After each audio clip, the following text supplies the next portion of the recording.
Hello hi Malayali വീഡിയോയിലേക്ക് എല്ലാ കൂട്ടുകാർക്കും സ്വാഗതം. ഇന്നത്തെ വീഡിയോയിൽ ലഞ്ച് റെസിപ്പീസാണ് കാണിക്കുന്നത്. വളരെ സിമ്പിളായിട്ട് തയ്യാറാക്കി എടുക്കുന്ന ഒരു ഊണിൻ്റെ റെസിപ്പിയാണ്. ആദ്യം തന്നെ ചോറ് തയ്യാറാക്കാനായിട്ടുള്ള വെള്ളം തിളപ്പിക്കാനായിട്ട് വയ്ക്കാം. ഇന്നത്തെ സ്പെഷ്യലായിട്ടുള്ള റെസിപ്പി അഗസ്തിപ്പൂ കൊണ്ട് തയ്യാറാക്കി എടുക്കുന്ന തോരൻ്റെ റെസിപ്പിയാണ്. ഇത്രയും അഗസ്തിപ്പൂ കിട്ടിയിട്ടുണ്ട്. അപ്പോൾ അത് നന്നായിട്ട് ക്ലീൻ ചെയ്തിട്ട് അത് ചെറുതായിട്ട് കട്ട് ചെയ്തെടുത്തിട്ടുണ്ട്. സാധാരണ നമ്മൾ ചീരയൊക്കെ കട്ട് ചെയ്തെടുക്കും പോലെ തന്നെ. അതുപോലെ ഒരു സവാള ചെറുതായിട്ട് കട്ട് ചെയ്തെടുത്തിട്ടുണ്ട്. സവാളയ്ക്ക് പകരമായിട്ട് ചെറിയ ഉള്ളി വേണമെങ്കിൽ ചേർക്കാം. ഒരു 10 ചെറിയ ഉള്ളി ചെറുതായിട്ട് കട്ട് ചെയ്തെടുത്താൽ മതി. അതുപോലെ 2 പച്ചമുളക് വട്ടത്തിന് അരിഞ്ഞെടുത്തിട്ടുണ്ട്. പാനിലേക്ക് 1.5 ടേബിൾ സ്പൂൺ എണ്ണ ഒഴിച്ചിട്ടുണ്ട്. അതിലേക്ക് 1/2 ടീസ്പൂൺ കടുക്, കുറച്ച് കറിവേപ്പില, പിന്നെ നമ്മൾ കട്ട് ചെയ്ത് വെച്ചിട്ടുള്ള സവാളയും പച്ചമുളകും കൂടി ഒന്ന് വഴറ്റിയെടുക്കുകയാണ്. അഗസ്തി ചീരത്തോരൻ്റെ റെസിപ്പി ഞാൻ ഇതിന് മുന്നേ പോസ്റ്റ് ചെയ്തിട്ടുണ്ട്. അപ്പോൾ അതിൽ ഇത് ക്ലീൻ ചെയ്തെടുക്കുന്നതൊക്കെ ഇൻക്ലൂഡ് ചെയ്തിട്ടുണ്ട്. അപ്പോൾ കാണാൻ താല്പര്യമുള്ളവർ അതും കൂടി ഒന്ന് കണ്ടു നോക്കുക. അതിൻ്റെ ലിങ്ക് താഴെ ഡിസ്ക്രിപ്ഷൻ ബോക്സിലും കൊടുത്തേക്കാം. ഇതിലേക്ക് ഒരല്പം ഉപ്പും കൂടി ചേർത്ത് കൊടുത്തിട്ടുണ്ട്. അപ്പോൾ സവാള ഒന്ന് വഴറ്റിയെടുത്ത ശേഷം ഇതിലേക്ക് നമ്മൾ കട്ട് ചെയ്ത് വെച്ചിട്ടുള്ള അഗസ്തി ചീര ചേർത്ത് കൊടുക്കാം. ഇനി ഇത് എണ്ണയിൽ നന്നായിട്ടൊന്ന് മിക്സ് ചെയ്തെടുക്കണം. ഞാനിത് അടച്ചു വെക്കുന്നില്ല, തുറന്ന് വെച്ച് തന്നെയാണ് വേവിക്കുന്നത്. അടച്ചു വെച്ചാൽ ചിലപ്പോൾ വെള്ളം ഇറങ്ങും. അപ്പോൾ തുറന്ന് വെച്ചിട്ട് ഇടയ്ക്കിടയ്ക്ക് നല്ല പോലെ ഒന്ന് മിക്സ് ചെയ്ത് കൊടുത്താൽ മതി. ഇത് വെന്ത് വരുന്ന സമയം കൊണ്ട് അരപ്പ് റെഡിയാക്കി എടുക്കാം. അതിനായിട്ട് 1/2 കപ്പ് തേങ്ങ എടുത്തിട്ടുണ്ട്. അതിലേക്ക് 2 അല്ലി വെളുത്തുള്ളി, 1/2 ടീസ്പൂൺ മഞ്ഞൾപ്പൊടി, 1/2 ടീസ്പൂൺ ജീരകം, പിന്നെ ഒരു 1/4 ടീസ്പൂൺ കാശ്മീരി മുളക് പൊടിയാണ് എടുത്തിട്ടുള്ളത്. അപ്പോൾ അത് നിങ്ങളുടെ എരിവിനനുസരിച്ച് ചേർത്താൽ മതി. അത് ജസ്റ്റ് ഒന്ന് അടിച്ചെടുത്തിട്ട് വരാം. അപ്പോൾ ഇതാ വെള്ളം തിളച്ച് വന്നിട്ടുണ്ട്. ഇതിലേക്ക് അരി ഇട്ട് കൊടുക്കുകയാണ്. അഗസ്തി ചീര നന്നായിട്ട് വെന്ത് കിട്ടിയിട്ടുണ്ട്. ഇതിലേക്ക് അരപ്പ് ചേർത്ത് നന്നായിട്ട് മിക്സ് ചെയ്തെടുക്കുകയാണ്. ഇനി ഇതൊരു 5 മിനിറ്റ് ലോ ഫ്ലെയിമിൽ അടച്ച് വെച്ച് വേവിക്കണം. അപ്പോൾ ഇത് അഗസ്തി ചീരത്തോരൻ റെഡി ആയിട്ടുണ്ട്. അരപ്പെല്ലാം നന്നായിട്ട് മിക്സായി വന്നിട്ടുണ്ട്. ഇത്രയും മതിയാവും. ഇനി ഇത് ലാസ്റ്റായിട്ടൊന്ന് ടേസ്റ്റ് ചെയ്ത് നോക്കുക. ഉപ്പ് കൂടുതൽ വേണമെന്നുണ്ടെങ്കിൽ ഈ ഒരു ടൈമിൽ ചേർത്ത് കൊടുക്കാം. ഇത് മാറ്റി വയ്ക്കുകയാണ്. അരി നന്നായിട്ടൊന്ന് തിളച്ച് വന്നിട്ടുണ്ട്. ഇത് തെർമലിലേക്ക് എടുത്ത് വയ്ക്കുകയാണ്. അപ്പോൾ ബാക്കിയുള്ള അതെല്ലാം നമ്മൾ തയ്യാറാക്കി എടുക്കുന്ന സമയം കൊണ്ട് അരി നന്നായിട്ട് തന്നെ വെന്ത് കിട്ടും. ഇനി ഇന്നത്തെ റെസിപ്പീസിൽ മരിച്ചിനി വേവിച്ചതും മീൻ കറിയും ഫ്രൈയും ആണ് കാണിക്കുന്നത്. അയല മീനാണ് കിട്ടിയിട്ടുള്ളത്.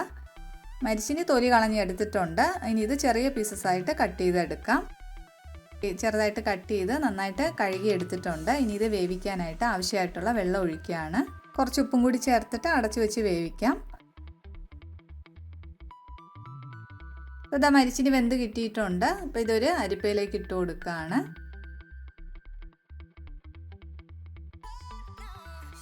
വെള്ളമെല്ലാം മാറിയ ശേഷം വീണ്ടും ആ പാത്രത്തിലേക്ക് ഇതിട്ട് കൊടുക്കാം. ഇനി ഇതിലേക്ക് ചേർക്കാനായിട്ട് കുറച്ച് മഞ്ഞൾപ്പൊടി മിക്സ് ചെയ്ത് എടുക്കുന്നുണ്ട്. ഉപ്പ് ആവശ്യമുണ്ടെങ്കിൽ ടേസ്റ്റ് ചെയ്ത് നോക്കിയിട്ട് കൂടുതൽ ചേർത്ത് കൊടുക്കാം. ആദ്യം ഉപ്പ് ചേർത്തിട്ടുണ്ട്. അപ്പോൾ ഇതൊന്ന് ടേസ്റ്റ് ചെയ്ത് നോക്കാം. വേണമെന്നുണ്ടെങ്കിൽ ഈ ഒരു മഞ്ഞൾപ്പൊടിയുടെ കൂടെ ഉപ്പും കൂടി മിക്സ് ചെയ്തിട്ട് എടുത്താൽ മതി. അത് ഈ മരിച്ചിനിയിലേക്ക് ഒഴിച്ച് നല്ല പോലെ ഒന്ന് മിക്സ് ചെയ്തിട്ട് ലോ ഫ്ലെയിമിൽ കുറച്ച് നേരം ഒന്ന് വേവിച്ചെടുക്കാം. ഇത് നന്നായിട്ട് മിക്സായി വന്നിട്ടുണ്ട്. ഇത്രയും മതിയാവും. ഇനി ഫ്ലെയിം ഓഫ് ചെയ്യാണ്. മഞ്ഞൾപ്പൊടിയിലെ പച്ചമണമൊക്കെ ഒന്ന് മാറി കിട്ടിയാൽ മതിയാവും. അപ്പോൾ ഇത് അയല മീൻ കട്ട് ചെയ്ത് ക്ലീൻ ചെയ്ത് കൊണ്ടുവന്നിട്ടുണ്ട്. 2 പീസ് ഫ്രൈ ചെയ്യാനും ബാക്കിയുള്ളത് കറി വയ്ക്കുകയാണ് ചെയ്യുന്നത്. ഫ്രൈ ചെയ്യാനുള്ള മീനിലേക്ക് ആ മസാലയെല്ലാം ചേർത്ത് നല്ലപോലെ മിക്സ് ചെയ്തിട്ട് കുറച്ച് നേരം ഒന്ന് മാറ്റി വയ്ക്കാം. മീൻ 2 സൈഡും ഒന്ന് വരഞ്ഞെടുത്തിട്ടുണ്ട്. അപ്പോഴാണ് മസാലയെല്ലാം അതിൽ നന്നായിട്ട് പിടിക്കുന്നത്. ഇതിലേക്ക് ആദ്യം ഉപ്പ് ചേർത്ത് കൊടുക്കുകയാണ്. കുറച്ച് മഞ്ഞൾപ്പൊടി, ആവശ്യമായിട്ടുള്ള മുളക് പൊടി, കുറച്ച് കുരുമുളക് പൊടിയും 1/2 ടീസ്പൂൺ വെളിച്ചെണ്ണയും ചേർത്ത് നല്ലപോലെ മിക്സ് ചെയ്തെടുക്കാം. ഇതിലേക്ക് കുറച്ച് കറിവേപ്പിലയും കൂടി ചേർത്ത് കൊടുക്കുകയാണ്. ഇനി ഇതൊരു അരമണിക്കൂർ മാറ്റി വയ്ക്കാം. മീൻകറിയിലേക്ക് ചേർക്കാനായിട്ട് ചെറിയൊരു കഷ്ണം വാളംപുളി എടുത്തിട്ടുണ്ട്. അതിലേക്ക് കുറച്ച് വെള്ളം ചേർത്ത് കുതിരാനായിട്ട് മാറ്റി വയ്ക്കാം. ഇനി മീൻകറിയിലേക്ക് ചേർക്കാനായിട്ട് ഉലുവയും ബാക്കിയുള്ള പൊടികളെല്ലാം ഒന്ന് ചൂടാക്കി എടുക്കണം. അപ്പോൾ ഈ ഒരു പാനിലേക്ക് 1/4 ടീസ്പൂൺ ഉലുവ ഇട്ടിട്ടുണ്ട്. ലോ ഫ്ലെയിമിലാണ് വെച്ചിരിക്കുന്നത്. നല്ലപോലെ മിക്സ് ചെയ്ത് കൊടുക്കുക. ഉലുവ പെട്ടെന്ന് കരിഞ്ഞു പോവും. അപ്പോൾ ഇത് ജസ്റ്റ് ഒന്ന് ചൂടായി വന്ന ശേഷം ഫ്ലെയിം ഓഫ് ചെയ്തിട്ടാണ് പൊടികൾ ചേർത്ത് കൊടുക്കുന്നത്. 1/4 ടീസ്പൂൺ മഞ്ഞൾപ്പൊടി, 1.5 ടീസ്പൂൺ മുളക് പൊടി, കാശ്മീരി മുളക് പൊടിയാണ് എടുത്തിട്ടുള്ളത്. നിങ്ങളുടെ എരിവിനനുസരിച്ച് ആഡ് ചെയ്യുക. 1.5 ടീസ്പൂൺ മല്ലിപ്പൊടി, മല്ലിപ്പൊടിക്ക് പകരമായിട്ട് മല്ലി ചേർത്താലും മതി. ഇനി ഫ്ലെയിം ഓൺ ചെയ്തിട്ട് നല്ലപോലെ ഒന്ന് മിക്സ് ചെയ്ത് ചൂടാക്കി എടുക്കണം. പൊടികളെല്ലാം ആ ഒരു പച്ചമണം മാറിയിട്ട് നല്ലൊരു മണം വരുമ്പോഴത്തേക്കും ഫ്ലെയിം ഓഫ് ചെയ്യാം. ഇനി ഇത് തണുക്കാനായിട്ട് മാറ്റി വയ്ക്കാം. ഇനി ഒരു മിക്സിയുടെ ജാറിലേക്ക് നമുക്ക് ആവശ്യമായിട്ടുള്ള തേങ്ങ ഇട്ട് കൊടുക്കാം. ഞാൻ ഏകദേശം ഒരു അരക്കപ്പ് തേങ്ങ എടുത്തിട്ടുണ്ട്. ഇതിലേക്ക് 2 ചെറിയ ഉള്ളിയും നമ്മൾ ഇപ്പോൾ വറുത്ത് വെച്ചിട്ടുള്ള പൊടികളും ചേർത്ത് കൊടുക്കാം. ഇനി ഒരല്പം വെള്ളം കൂടി ചേർത്തിട്ട് നല്ലപോലെ അടിച്ചെടുക്കാം. ഇനി ഇത് മീൻകറി തയ്യാറാക്കുന്ന പാത്രത്തിലേക്ക് ഒഴിച്ചു കൊടുക്കാം. ഇതിലേക്ക് പുളി അരിച്ച് ചേർത്ത് കൊടുക്കുകയാണ്. ഇനി ഇതിലേക്ക് ഒരു തക്കാളി നീളത്തിന് അരിഞ്ഞതും കുറച്ച് കറിവേപ്പിലയും 2 പച്ചമുളകും ആവശ്യമായിട്ടുള്ള ഉപ്പും കൂടി ചേർത്ത് നല്ലപോലെ മിക്സ് ചെയ്തിട്ട് തിളപ്പിക്കാനായിട്ട് വയ്ക്കാം.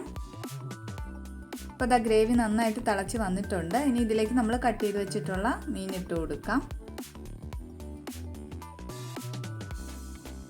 ഇനി ഇത് അടച്ച് വെച്ച് വേവിച്ചെടുക്കാം. ഇനി മീൻ പൊരിച്ചെടുക്കാനായിട്ട് പാനിലേക്ക് ആവശ്യമായിട്ടുള്ള എണ്ണ ചേർത്ത് കൊടുക്കുകയാണ്. കുറച്ച് കറിവേപ്പില, നമ്മൾ മിക്സ് ചെയ്ത് വെച്ചിട്ടുള്ള മീൻ ഇതിലേക്ക് ചേർക്കാം. അപ്പോൾ ഇതാ ചോറ് ഊറ്റിയെടുത്ത് വെച്ചിട്ടുണ്ട്. ഇനി ഇത് ഒന്നുകൂടി ഒന്ന് ചൂടാക്കി എടുക്കണം.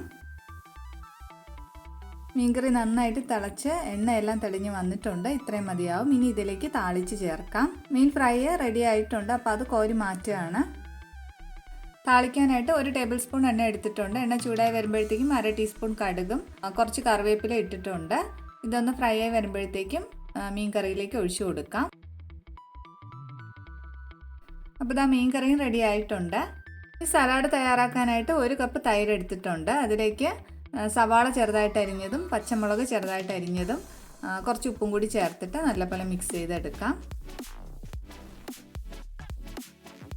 അപ്പോൾ ഇതാ ഇന്നത്തെ ലഞ്ച് റെസിപ്പീസ് എല്ലാം റെഡി ആയിട്ടുണ്ട്. ചോറ്, മരിച്ചിനി, അഗസ്ത്യച്ചീര തോരനും മീൻ കറിയും സലാഡും മീൻ പൊരിച്ചതുമാണ്.